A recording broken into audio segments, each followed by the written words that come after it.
Alors bonjour, Bonjour. on voudrait savoir en quoi consiste ta formation.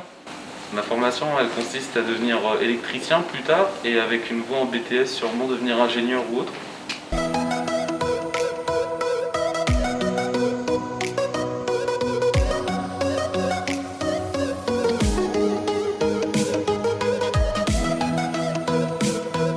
Et quelles sont les qualités nécessaires pour réaliser au mieux ce métier?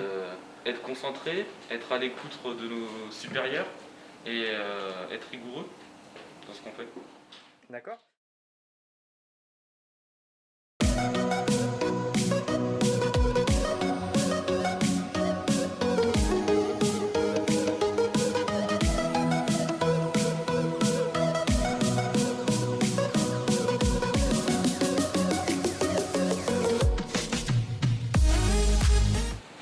Alors en quoi consiste ton activité au sein du MELEC?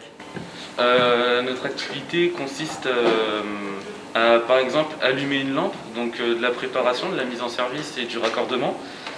C'est tout simple, on nous donne juste un simple schéma à réaliser dans notre cellule en 3D avec du matériel spécifique comme des pinces, des tournevis ou autres, pour ensuite par exemple allumer une lumière, deux lumières ou même du va-et-vient ou des prises. Voilà. Alors quelle est la différence entre la scolarité au collège et au lycée? La différence, c'est qu'au collège, on était plus dans le domaine du maths, français, histoire, géo, que de la révision, pour plus tard avoir que des bonnes notes et réussir notre brevet.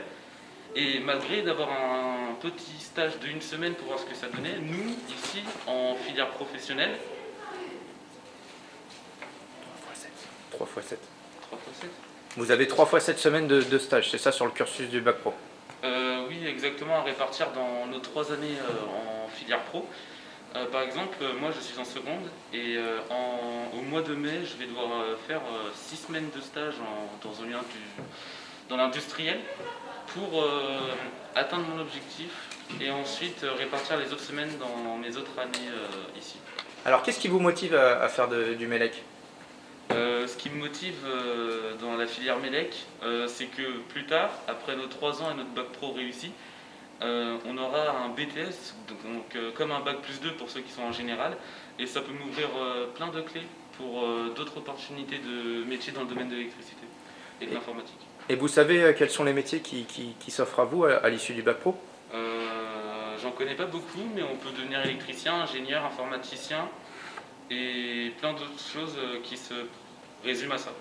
Donc on peut faire câbleur, on peut travailler aussi dans la fibre optique, c'est ça? Exactement, oui. Ouais.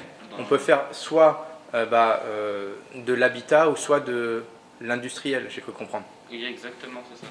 D'accord.